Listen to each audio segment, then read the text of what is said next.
বউয়ের হাতে থাপ্পড় খাওয়ার অনুভূতি আসলে কেমন হয়? জুনাইদ আজ বোধহয় তা অক্ষরে অক্ষরে ঠাহর করে উঠতে পারলো। নিজের মন মস্তিষ্কে হৃদয় সবকিছু থেকে লড়াই করে তার ভেতরে জেদ বিরক্তি একসাথে রাগ সে দমন করতে সক্ষম হলো না। চোখ ঘুরিয়ে সে রুহানি সৈয়দের প্রাণে চাইলো। দু চোখে তখন সম্পূর্ণ লালচে বর্ণ ধারণ করেছে। পরিবেশ বড্ড থমথমে। পূর্ণানন্দ আমিরার চোখে অশ্রুজল নিরসচিত হওয়ার পথে। অবাক দৃষ্টি সে চেয়ে রইল জুনাইদের প্রাণে, যে আপাতত একেবারে জন্য আয়রার প্রাণে ফিরে চায়নি। জুনাইদ রোহিণীর সৌদের প্রাণে তাকিয়ে তাকে কি বোঝাতে চাইলো, নাকি নিজের রাগ দমাতে চাইছে? জুনাইদের শ্বাসগুলো ক্রমশ দীর্ঘ হচ্ছে, তার শরীর কাঁপছে। তাকে মারার স্পর্ধা পর্যন্ত আজ অব্দি কারো হয়নি, অথচ আয়রা সে দৃষ্টি নামায় মেঝেতে। হাতে থাকা হেলমেটখানা ছুঁড়ে ফেলে দেয় বিনা বার্তায়। বিকট শব্দে শব্দ দূষিত করে ধুরিয়ে গড়িয়ে পড়ে। পরপরই সে প্রস্থান গ্রহণ করে বড় বড় পদক্ষেপে। তার মস্তিষ্কের রাগে পদরোধ এতটাই যে তার নীল আকাশ তুমুল মনি দুটো অবস্থা পানির ছটা দেখা দিয়েছে। সে আর একবারও পিছু ফিরে চাইল না, বাইকটা নিয়ে বেরিয়ে পড়ে। অপর প্রান্তে আয়রা নিজেও রাগান্বিত কারণে কাঁপছে। অস্বাভাবিক সে কম্পন, চক্ষু দুটাতে ভর করছে অগ্নিকর্ণের জল অক্ষিকুণ্ড। নিজের অংশকে আম্মু, আপনি ঠিক আছেন তো? হুঁ, কোথাও লাগেনি তো? আমিরা বিনা শব্দে ফুপানো মুখশ্রী চেয়ে থাকে মায়ের উদ্গিন্ন আদলের প্রাণে। সে বুঝে উঠতে পারছে না তার আঙ্কেলকে তার আম্মুজান মারলো কেন। আয়রা আমিরার চোখে মুখে হাত বুলিয়ে দেয়, চুমু খায় প্রোয়াক শব্দে। রুহানি সৈয়দ অবাক চোখে পরখ করে সবটা। আয়রা কি আমিরাকে নিয়ে একটু বেশি সেন্সিটিভ নয়? আয়রা আমিরার প্রতি এমন অতিরিক্ত চিন্তা তার বিচক্ষণ মনে খটকা জাগলো। তিনি বাজ বিচার ছাড়াই আয়রাকে কিছু না বলে সিদ্ধান্তের উপনীত হলেন। তাতে হয়তো ঝামেলা আরো বাড়তে পারে। তিনি ভরসার কাজ স্বরূপ আয়রার নৈকট্য পৌঁছালেন। আয়রার ভরসা কাজ হয়ে তার কাঁধে নিজের বাম হস্তখানা রাখলেন। আলতো স্বরে ডাকলেন, আয়রা। রুহানা সৈয়দের মিষ্টি মধুর কোমল কণ্ঠস্বর আয়রার কর্ণকুহন পেরিয়ে মস্তিষ্কে প্রবেশ করতেই সে সামান্য কেঁপে উঠল। টনক নড়ল তার। সে রুহানি সৈয়দের প্রাণে ফিরে চাইল। চোখ দুটোতে পানির ঝলক স্পষ্ট। রুহানি সৈয়দ ধীরে লয়ে শুধালেন, আয়রা, কি হয়েছে তোমার? কিছুক্ষণ আগে অমন ব্যবহারের কারণ কি? আয়রা স্তব্ধ হয়ে রইল। কিছু মুহূর্তে পূর্বে কথার স্মরণ হতে সে লজ্জায় মাথাতে নত করে ফেললো। তার মনে পড়ে সে নিজের স্বামীর গায়ে হাত তুলেছে। আয়রা আমিরাকে বুকে জড়িয়ে নিল। তার তরফ হতে কোনো উত্তর না আসায় রুহানি সৈয়দ এবারে খানিকটা উচ্চ স্বরে উচ্চালেন, আয়রা, কথা বলো বলছি। আয়রা কেমন অদ্ভুত আচরণের মতো। এই মুহূর্তে তার চোখ হতে জল গড়িয়ে পড়েছে, যা অবিশ্বাসক। রুহানি সৈয়দ অবাক হলেন। তিনি এবার সম্পূর্ণ আয়রার সম্মুখে বসে পড়লেন। তার কাঁধ ঝাঁকিয়ে সে শুধালেন মেয়ালেম কণ্ঠে, আয়রা, এই মেয়ে কাঁদছো কেন? কিছুই হয়নি এখানে। ভুলে যাও কিছুক্ষণ আগের ব্যাপার। ওসবের জন্য তুমি নিজের চোখের পানি কেন নষ্ট করছো? এখানে জুনাইদ, তোর দোষ আছে। এভাবে কেঁদো না তুমি। তোমার বুকের ধন তো তোমার কাছেই ফিরে এসেছে। আয়রা অবাধ্য কান্নায় ভেঙে পড়লো। মাকে কাঁদতে দেখে ছোট্ট আমিরা আপনা আপনি কেঁদে ফেললো। আয়রা নিজের মেয়েকে জড়িয়ে ধরে আরো জোরে কেঁদে ফেললো। তার মনে পড়ে গেল অতীতের সেই দুর্বিঘ্ন এক ঘটনা, যা এখনো আয়রার মাতৃত্বকে সর্বদা অতুষ্ট রাখে। রুহানি সৈয়দ বাহু কষ্টে আয়রাকে ধরে উঠে বসালো সোফায়। রেগে না গিয়ে বরং এক গ্লাসে পানি এগিয়ে দিয়ে আয়রার পানে। আয়রা তখনও ডুবে উঠেছে ক্রমশ। আমিরা কাঁদতে কাঁদতে ক্লান্ত হয়ে ঘুমিয়ে পড়েছে। সম্পূর্ণ 20 মিনিট পর আয়রা কান্না থামালো। রুহানি সৈয়দ এ সামলাতে ভীষণ ভালোভাবে আগলে রেখেছে তাকে। তিনি আয়রা বেরিয়ে আসা অগোছালো পূর্ণবৃত্তর কানের পিঠে গুঞ্জব দিতে নরম সুরে শুধালো, আম্মু, কি হয়েছে? এমন আচরণের কারণ কি? আয়রা মাথা থর করে বসে থাকে। অফুরন্ত স্বরে, আমাকে মাফ করুন আম্মু, আমি আর কখনো এমন কাজ করব না। আয়রার প্রতিটি লাফাজের কোথাও না কোথাও যন্ত্রণা লুকিয়েছিল। সে বোধহয় নিজেকে তখন গুনাহের ভাবছিল। সে ভীষণ অনুতপ্ত ভুগছিল। সৈয়দ রুহানির ব্যাপারখানা বুঝতে পেরে তাকে বলেন, আয়রা, তুমি চাইলে আমার সাথে তোমার যন্ত্রণাগুলো ভাগ করতে পারো। আশা রাখছি এ কয়দিনে আমি তোমার বিশ্বাসযোগ্য হতে পেরেছি। আয়রার ডাগর ডাগর চোখের পলক ঝাপটে চক্ষু নিবেশ করে তার শাশুড়ির পানে। তিনি ওপর নিচ মাথা নাড়াতে সে আশ্বস্ত হলো। আমিরাকে বুকের সাথে আরেকটু আঁকড়ে ধরলো, অন্যমনস্ক হয়ে মেয়ের ধরনের বিষেদের ভরপুর কিছু স্মৃতি পাতা। দিনটি ছিল চক্কর চাকমচক্কর ভরপুর। আমিরা তখন 1 বছর। আমিরার আব্বু তার সফল বিজনেসম্যান পার্টনারের আমাদের বাড়িতে অর্থাৎ আমার প্রাক্তন শ্বশুর বাড়িতে দাওয়াত দিয়েছিলেন। আমিরাকে নিজের কক্ষে রেখে আমি রান্নাঘরে নিজের কাজ করছিলাম। সাথে ছিলেন আমার শাশুড়ি। দুপুরের দিকে রান্নাবান্না শেষ করে আমি আমাদের কক্ষে প্রবেশ করলাম। ঘামাত্মক আর তেলাক্তক চেহারাতে যখন দেখলাম আমার মাত্র 1 বছরের বাচ্চা তার জন্য বরাদ্দকৃত দোলনায় নেই, তখন আমার মাথায় যেন আকাশ ভেঙে পড়েছিল। আমি সারা কক্ষ তন্ন তন্ন করে খুঁজে ফিরলাম, কোথাও আমার বাচ্চাটাকে আমি পেলাম না।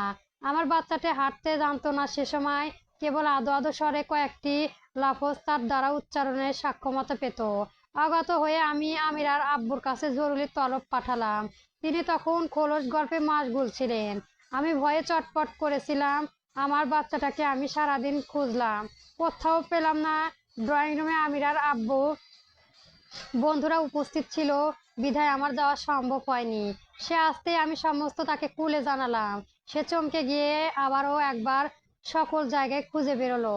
মেয়েটাকে আমরা পেলাম না। দুজনের অবস্থাই তখন যাচ্ছে তাই। আমি বাড়ির ভেতর থেকে বেরিয়ে রান্নাঘরের দরজা হয়ে বাহিরে বেরোলাম। আমিরা দাদিজান তখন সবকিছুই সামলাচ্ছিলেন। আমি বাগানের দিকটা যেতেই আমার চোখ দুটো আতঙ্কে ভরে উঠছিল। বাগানের সেই মেঠো স্থানে আমার 1 বছরের বাচ্চাটা পড়েছিল, সম্পূর্ণ অনাবৃত অবস্থায়। তার বাচ্চা কণ্ঠে এক প্রনন্দ আওয়াজ। আমি স্তব্ধ হয়ে গেলাম এবং আমার বাচ্চার সামনে যে লোকটি ছিল সে ছিল আমিরার আব্বু সবচেয়ে বিধ্বস্ত কলিগ, জোনাইদ বংশের সর্বসেরা বন্ধন তাদের পরিবারের সাথেই ছিল। সে আমারই 1 বছরের মেয়েটার সাথে আয়রার চোখ বুজে নিল। তার বুক কেঁপে উঠল। সে মা হয়ে যা সহ্য করেছে তার রুহানি সৈয়দ কল্পনাও করতে পারলেন না। তিনি নিজেও আর্তনাদ করে উঠলেন চাপা স্বরে, ইয়া আল্লাহ। আয়রা আবারও বলতে আরম্ভ করে, আমার মেয়েটা কাঁদছিল। আর সে লোক নিজের তৃপ্তি মেটানোর উদ্দেশ্যে আমিরার ছোট্ট দেহকে নিজের পুঁজি করতে যাচ্ছিল। আমি দিক বিদিক শূন্য হয়ে পাশে থাকা ইটের দ্বারা তাকে সজোরে আঘাত করলাম। সে সেখানেই পড়ে রইল। সে সময় আমার জানা ইচ্ছে ছিল না তাই লোক বেঁচে ছিল নাকি মৃত। আমি কেবল আমার মেয়েটাকে বুকে জড়িয়ে গিয়েছিলাম। রুহানি সৈয়দ এতক্ষণে বুঝতে পারলেন সকালে যখন আমিরা নিখোঁজ হলো তখন আয়রা কেন এতটা উন্মাদ হয়েছিল। আয়রা এখনো সে আকম্মিত ঘটনা হাতে বের হতে পারেনি। অস্বাভাবিক নয়, এমন নতুন স্থানে তো আরো নয়। তিনি প্রশ্ন শুনলেন, আমিরার বাবা সে কি করেছিল? ফ্লোরা অঙ্কে হাসে আয়রা, জবাবে বলে, তাকে আমি জানিয়েছিলাম। তার প্রতি উত্তর ছিল খানিকটা এমন, আমিরা তুমি এ ব্যাপারে নিয়ে জালঘোলা করো না। আমি বুঝতে পারছি বিষয়টা। আমিরা তো আমারও মেয়ে, কিন্তু দেখো এতে আমাদের অনেকটা সম্মানহানির সাথে বিজনেসের লস হওয়ার সম্ভাবনা আছে। অবুজ রেগে যেতে পারে, আব্বু রেগে যেতে পারে। আমিরা তো কিছুই হয়নি। সে লোকটাকে আমরা পরে দেখে নেব। এরপর থেকে আমি আর কাউকে বিশ্বাস করতে পারিনি আম্মাজান, কাউকে না। রুহানি সৈয়দ কিছু বলার ভাষা পেল না, কেবল চুপটি করে আরেক মায়ের বিশ্বস্ত ধার কাত হলেন। এই জন্যই বুঝি সৃষ্টিকর্তা সকল উপস্থিত ধৈর্যের সহিত সামলাতে বলেছিলেন। এখন যদি ছেলের আঘাতের প্রতিফলন স্বরূপ রুহানি সৈয়দ আয়রাকে ভালো মন্দ বলব পেত তবে পরিস্থিতি নিশ্চয়ই এত শান্ত হতো না। এ কারণে সকল পরিস্থিতিতে ধৈর্য ধারণ করা অতি নির্বাচিত। রুহানি সৈয়দ এই মুহূর্তে তার কক্ষে অক্ষরে ঠাঁই করতে পারলেন। নাইট ক্লাবে এক কোণে বসে আছে জুনাইদ। একের পর এক মদের গ্লাস শেষ করে যাচ্ছেন সে, অবশিষ্ট থাকছেন না বোতলগুলো। বন্ধুমহল তার চেয়ে আছে তার প্রাণে। রাফি, রুদ্র, আরিন, রিত, আয়ন নজর ঘুরিয়ে বরাঙ্গর জুনাইদের প্রাণে রাখছে। বাম গালে ভাঁজে ভাঁজে দেখা যাচ্ছে 5 আঙুলের ছাপ, যা ফর্সা ত্বকে রক্ত লাল আভার ন্যায় ছোপছাপ দাগ ফেলেছে। চোখ তাকে বিস্ফোরিত, এহেন দুঃসাহসের কর্মকার করার কথা। আয়রা অবাক কণ্ঠে শুধালো, ব্রো কি হয়েছে তোর? জুনাইদের এক প্রকার রাগী দৃষ্টি তাকালো আয়রার প্রাণে। আয়ন হকচকিয়ে হয়ে হয়ে দমে গেল। জুনাইদের লাল দ্রব্যের গ্লাসটা নিজের মধ্যম এবং বৃদ্ধা আঙুলের সহিত দুলিয়ে কিছু পলক আগের মুহূর্তের কথা মনে করলো। আরিন মেকির সহানুভূতি দেখে জুনাইদের কাছে ঘেঁষে বসতে চাইলো। জুনাইদের সোফায় হাত রাখা স্থানটাতে ফলস্বরূপ স্বয়ংসম্পূর্ণ বসে সে জুনাইদকে ধরতে যায়। চরম মারা স্থানে হাতে বুলাতে গিয়ে বলে ওঠে, বেইন, হোয়াট হ্যাপেন? তোর মুখে এমন মারের দাগ? জুনাইদ মদত্ত অবস্থায় তার ডান হাতে 5 আঙুলের উঁচিয়ে তার প্রাণে থাকা তাকে থামায়। তর্জনী এবং মধ্যমন একত্র করে বাকি আঙুলগুলো ভাঁজ করে আউট ইশারা করতেই থমথম হয়ে গেল আরিনের মুখখানা। বেলুনের ন্যায় চুপসে গিয়ে এইটুকু হারিয়ে গেল তার সুশ্রিয়া আদলখানা। সে কপট রাগ দেখে শুধালো, তোর হয়েছে কি বলতো? তোমাকে এভাবে ইগনোর করেছিস কেন? ওই দিনও তো আমাকে নিয়ে বাইকে নিয়ে নিয়ে নিয়ে ঘুরেছিলে তুই। Don't tell me that you green মহিলাটাকে বিয়ে করে তুই ওর প্রতি ফিলিংস গ্রো করতে স্টার্ট করেছিস। মুহূর্তে হাসির রোল পড়ে গেল সকলের মাঝে। রাফি তো হাসতে হাসতে জবাব দিয়ে বলে, ডুট, ও আমার ফিলিংস? শালা কতগুলো মেয়ের মন নিয়ে খেললো, এটা কেউ পাত্তা দিল না। আর ওই এক বাচ্চার মা আর কি? আই উইল ম্যাট এ আর হোয়াইট। রিট সম্বন্ধিত জানালো, রাফি, ইউ রাইট।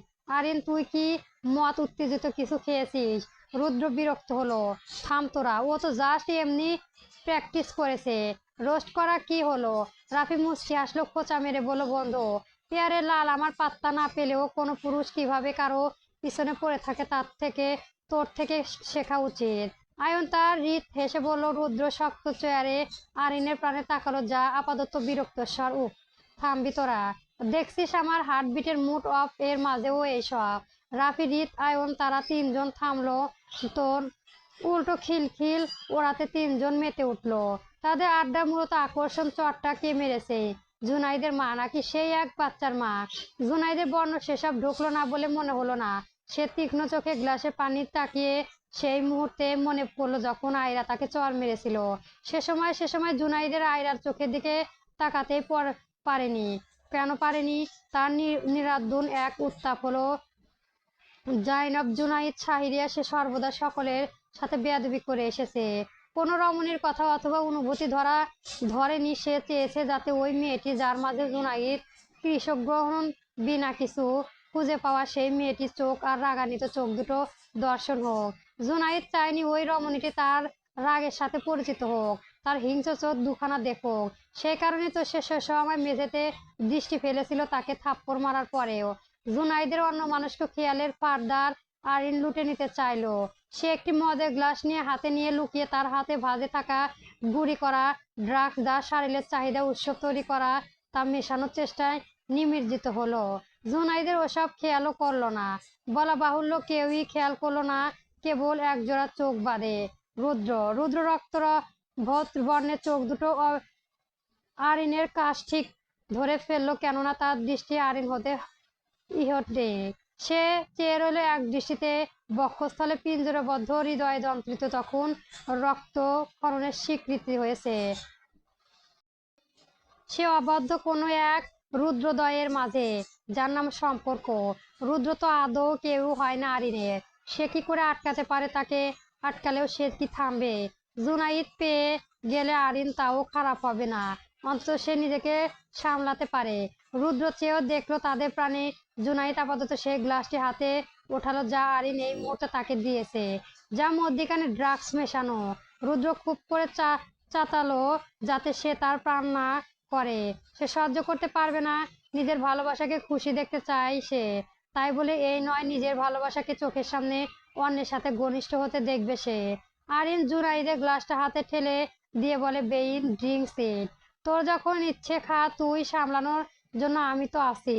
জুনাইদের ঠোঁটের কোণে বিদ্রুপের হাসি ফুটে উঠলো। কোনো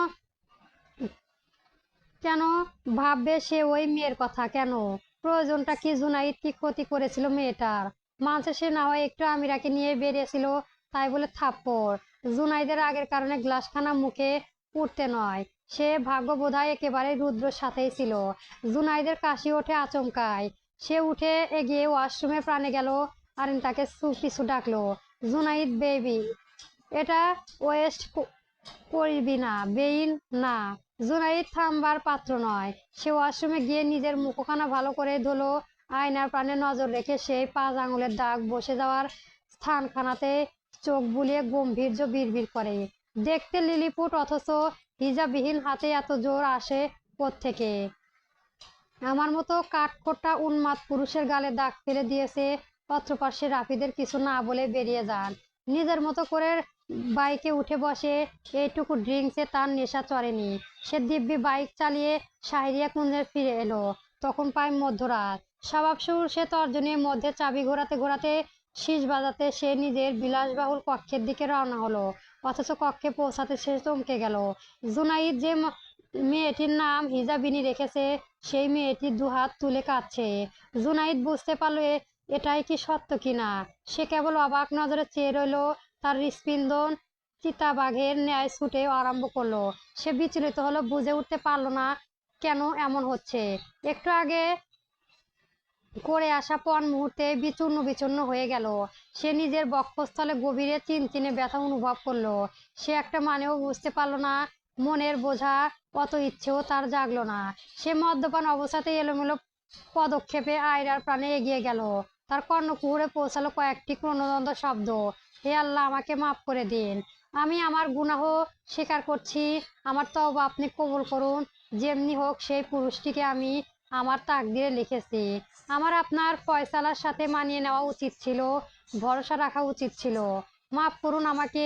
এই তাহাজ্জুদে বসে আমি আপনার নিকট আমি তার হেদায়েতের জন্য দোয়া চাইছি। আমার দ্বারা এমন ভুল আর কখনো হবে না।